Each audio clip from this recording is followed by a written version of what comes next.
Hey everyone, it's Eric at Urban Creative. How are you? What am I doing here? That's what you're curious about. So this video, I am going to show you guys how to set up basically any type of scenario when it comes to setting up your lighting, setting up your camera. What we want to shoot today is a YouTube batch content day for Urban Creative channel. If you haven't liked, subscribed, and commented yet, please do all three because it's greatly appreciated. So as I was about to set up my cameras and what have you over here to figure this out, I was like, why don't I just do a video on how I set up and the steps that you need to take? So really this video is going to be like your bare bones. You are just starting off in videography.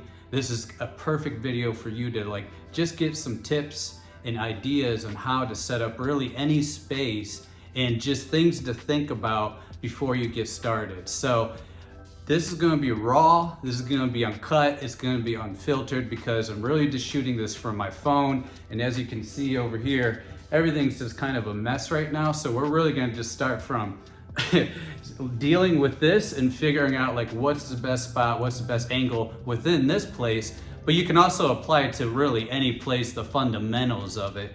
And yeah, we'll just go from there and let's take the first step and start mapping out, scouting they call it, the place itself. So the first thing that I would consider when you're walking into any place that you're about to shoot is where is the natural lights or the lights that you already have coming from?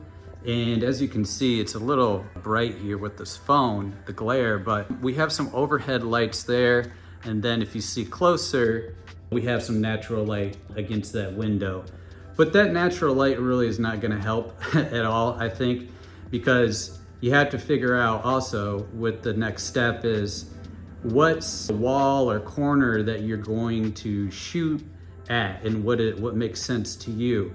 And I will kind of say, a lot of times I try to figure out myself like what seats or chairs I think I'm going to use. Is the person standing up or are they sitting down? With me, I'm going to be sitting down. With the seating arrangements, I'm going to like take a look at each of these to figure out like, okay, what makes sense against what wall or what corner? And we'll go from there. With Chris's art studio, really it's kind of the intention of the wall or the backdrop. So I try to think about with any client, what is the intention? What would you want to make use out of? As you can see, it's not like I have too much to work with, but it is an art studio. So for me, my YouTube channel, I'm always about promoting other creative people. And I think looking at it, I'm going to try to incorporate some backdrop that actually lets the viewers know that I am in an art studio. So just so they're not scratching their heads on the aesthetic and what have you. And like I said, guys, I just got off of a video shoot a day ago. So I have all my video equipment here.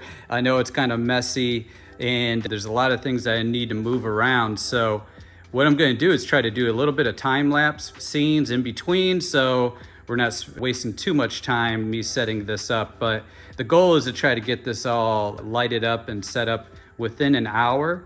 And yeah, let's talk about seating arrangements now. Oh, hey, okay, seating arrangements. As you can see, there's about 5 options that I have right here. You have the couch on the right, there's that seat that I used last time, sort of an office chair kind of vibe thing, a stool, and then like kind of a high chair. Now, again, it depends on what your backdrop is. I want to switch it up from the last time that I did these videos. So with Chris, last time, and I'll have like maybe a little screenshot right here of my last video. If you haven't seen it, check it out. I used these bigger paintings and I kept switching them out per video just to have some different background and spice it up a little bit. These are pretty hard to move around. So what I'm actually going to do is I would love to use some of these paintings that are a little bit shorter in height and just to switch it up. And there's a bunch of them that can kind of interchange and everything. So just to make the background interesting, that's kind of what I think is the best idea. Now, with that in mind, do you put the paintings behind the couch? No. And then another thing with the couch too, you can tell, this is one of these couches that you just sit on and you just fall asleep. You slump into it. You just get sucked into it like a black hole. So these couches, be leery of them. Just as a pro tip, anytime you have a couch, how is that subject actually going to sit on the couch itself? Because if they start to lean back or slump in, it makes people look weird and upright. By the way, this is Björk, one of the best artists, musicians of all time, just in case you guys were wondering who this random girl was. It's become a habit, a way to start the day. I go through all this before you wake up. Anyhow, back to that. So I'm not going to use that couch at all. Now, I would like to use that seat because I thought that seat was pretty nice and cool. But my mom, when she started seeing my videos, the first thing that she said to me as like feedback and stuff, she's like, I didn't like the chair you used. That's the first thing she said. And really that was the only thing that like she had a gripe about, because it's like messy and like kind of ripped up. I tried to explain to her, like, listen, Mom, I am in an art studio. As you can see, things are not polished here. This is how it's supposed to look. But as much as I tried to explain to my mom that, she's like, don't do it again. So let's see if we can test out some of these other ones. But now I'm gonna go to these ones, and let me tell you the one that I have in mind. These stools would be pretty cool. A lot of times, like, you can kind of prop up and have the subject stand upright. So I'd make sure that my posture is good with these type of seats because it's more of a high chair. Same thing with the stool, those will work well too. But if you can see the height of that stool and the high chair, it's a little too high for those paintings, where I don't really want the paintings to be like lower than me. I kind of want them just kind of surround me, I guess, in the back or whatever, where people, it's not this weird like level change. So I'm going to try this chair and we'll see. I know this chair is old school, pretty cool chair, Chris, but it is a little squeaky. So that's another pro tip too, is keep in mind when you have these type of chairs, they can be a little bit dangerous when it comes to your audio, because the chair can squeak, and if the interviewee is nervous and he's moving around like this, it's gonna start squeaking and mess up your audio. So you either gotta pay attention, you basically gotta pay attention to the sound of the chair. If it moves, try to make sure that your subject doesn't move at all. Since I'm pretty trained on doing this, I think I'm gonna be okay. I'll test out the noise, but I think I'll be all right. So I think that's gonna be winner, winner, chicken dinner. And I think from here, what I'm gonna do is just take my camera and kind of take a look at each of these just to double check, because we will see per background if I use that or if I used a different wall, what would work. And I'll just show you guys how that looks and why I'm choosing this wall. So I'll see you on the next scene. All right, after scouting the place, you've first taken a look at it, you have an idea of where you probably are going to shoot. I would take my camera and actually just slowly, steady, take a position of where you think that camera would lay, and just to give you an idea of like, are you for sure that you want to shoot on that particular wall or corner? So I'm gonna just test out here. I know I don't really like this couch, but I'll just kind of show you guys how it looks. So I'm gonna turn on my camera here. And I know it's a little fuzzy. Again, guys, this is raw and uncut, but I have an adjustable lens, as you can see, and it just isn't giving me the vibe that I necessarily want. So that lighting, that natural lighting, is a little bit, it's gonna be a problem, and there's just not enough depth for my lens to really like make sense of it. So a lot of times the best ideal situation is you actually have your interviewee subject have a lot of depth between the back wall, because if you have that, then you have a little bit more area that you can make some bokeh effect or some type of depth range with that, and that's great. But a lot of times with these tight spaces, you just gotta make do and do what you can. I'm not gonna be able to move that huge couch even if I wanted that depth. And it also depends on your lens too. My lens here is just super, it keeps everything in focus, so it's just not really gonna work for me on that part. So I'm just gonna leave that alone, and we'll check out the other angle of what I think is going to work. Okay, so again, we're on Uncut, guys. This is not gonna be a polished video, but it's gonna give you the jewels that you need. Already, I can just see, just from taking a look at that seat is level with what I like. And let's just take a look at the camera. And yeah, I just already can tell, even if I zoom in or zoom out, I'll figure out my adjusted settings when I can. It's already looking pretty good.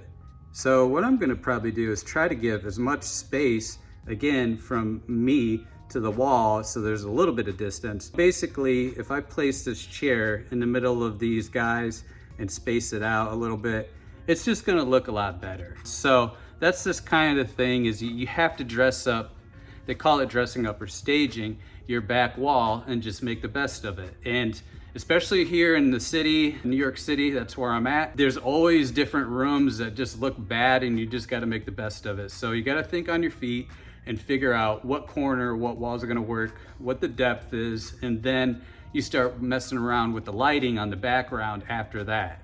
And I don't know if you guys noticed, but by the way, what do I got here? This is Ralph to the Rescue, my book that I wrote, my first book, a memoir about my childhood cat. If you guys haven't picked it up, please do, because it's a great read and a good family feel-good story. So anyhow, let's go to the next scene. All right, ladies and gents, the next stage is basically, I'm going to take all this crap, move it out of the way, and start to set up the stage over there and figure out what other little things I can place in there.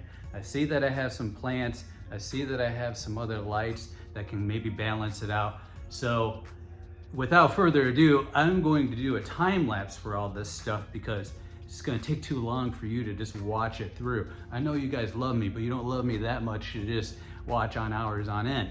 But hopefully I can wrap this up in an hour to set it up. So I'm gonna work with a few things that I have, but I will talk about some things that I have already. So what I'm going to do is a 2 lighting kit system, where I'm gonna have 2 lights that are basically positioned on each side of me, and figure out one that might be a little bit basically brighter to show like the bright side, and then the other one will just complement that. Those are basically gonna be my key lights.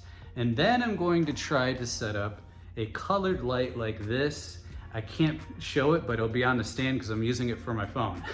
So basically this is a colored light, and it changes colors. Let's see if I can do, oh yeah, it's a little bright. So, but as you can see, it does different colors. So I'll mess around with that a little bit too, because as you can see, if I do a certain light to it, it kind of gives that cool effect. So that'll just be like a little complimentary light to just put a different effect on everything. So that's kind of the lighting system. I will try to walk through it when it's finished, just so you guys get what I mean. But this now is going to be time-lapse time. Boom.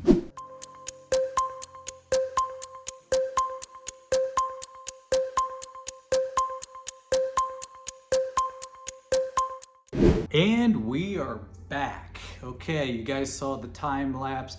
You saw how fast I was moving and shaking. I was able to get all of this set up in an hour, even testing the lighting probably more times than I needed. The lighting itself is just a tricky thing that it's always gonna be a different variable. Even myself, just so you guys know, I am not an expert at lighting, but I continue to learn, and you continue to figure out like different ways to position lights like these or other lights that could be in a studio. Let me just give you a recap of everything that you pretty much saw on the time lapse itself. So what I first started to do was position some of this wall over here, which you'll see in the finished product is, and maybe I'll have actually the video going right here. Actually, that's a good idea. Let's pop it up now. I ended up decorating where paintings are on the side of me, and then I brought in the lights that I used before my last video shoots that I didn't really want to drag them in, but I was like, you know what, it actually makes a little bit more depth with the lighting in the background, because since I'm so close to the wall and there's not enough space, it's just good to have it. And then I just put a little bit of more decorations as far as a few things that could hang on there that gives it a little bit more depth. I was looking around and I actually do have my badges that are, you know, badges that I get from events that I shoot. They're like, you know, medals of honor for videographers. You know what I'm saying? So, and then also, Chris, I noticed I was looking around for something else to balance it. Again, try to have your stage, your background staging symmetrical, where if you have one light over here, you should have something else to kind of complement it so it doesn't feel like it's one-sided or the other. So I was looking around, really couldn't find anything, but then come to find out he had some boxing gloves hanging on top of his kind of like ceiling pipes or whatever. So I brought those down and ended up putting them there on the wall too, just to give it a little bit of balance. So just to give it a little background here, then I started setting up the lights and going back and forth with that and adjusting. The overhead lights had a temperature where I can move that up or down, which helps so there's not too much shine on top of my head and like a glare because it's kind of over top. But it does give a little bit, so I am going to use like about 50% of that. I have two key lights here, one at 50% and then one at 100, just to give it a little bit not too bright on my face. And you know, as far as setup goes with YouTube is, you know, I have my laptop over here. Now, most people use teleprompters, which, you know, I've used those before on client jobs, and I know I need to get one myself, and I probably will soon.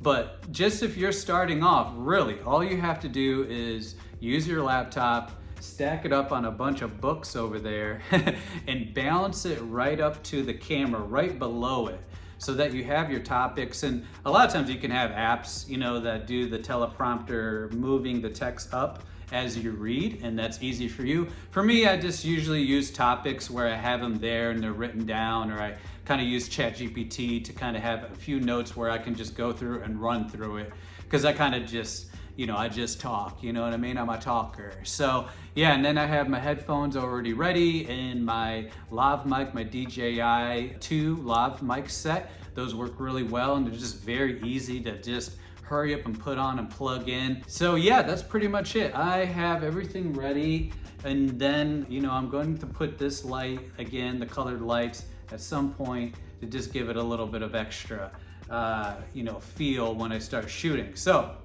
that wraps up everything as far as a very rough, you know, raw and uncut way to set up your, you know, whatever space that you have. Again, look at the fundamentals that I'm talking about. It's about your background first and where you're gonna do that staging, and then start setting the lights up and positioning the seats. And then, you know, you have everything else that you kind of set up with your cameras. And I will mention this, you don't necessarily need a professional camera. You know, you could use your phone like I do, like I'm doing right now, and just have that set on a tripod and let that go. But you probably will want to have some type of lav mic system. You know, they do have lav mics that are on Amazon.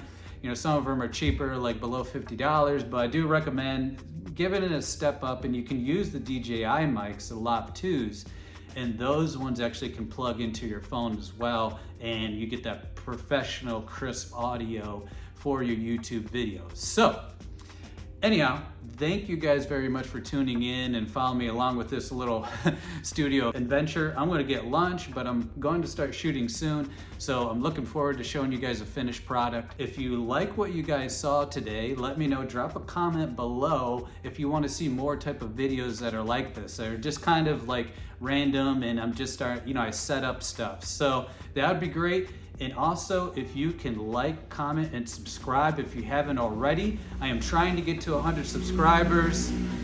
There's New York for you. I'm trying to get to 100 subscribers, and I would be very greatly appreciated if you watch this video.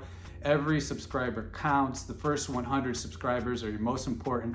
And then also, if you haven't noticed, I've been kind of putting down here that if you just want to get me a coffee because you enjoyed this video, feel free to, drop me a little Venmo there and get myself a coffee. It could be $1, it could be $5. You guys can guess how much a coffee is in New York because the price does range. Also want to mention too that I do creative consultations, 30 minutes and an hour. Feel free to look at the links below and book me for something that I can help you guys out with like this. Tune in for the videos that will be polished, edited, and rolling out this month. Thanks for tuning in to Urban Creative Channel. See you guys later.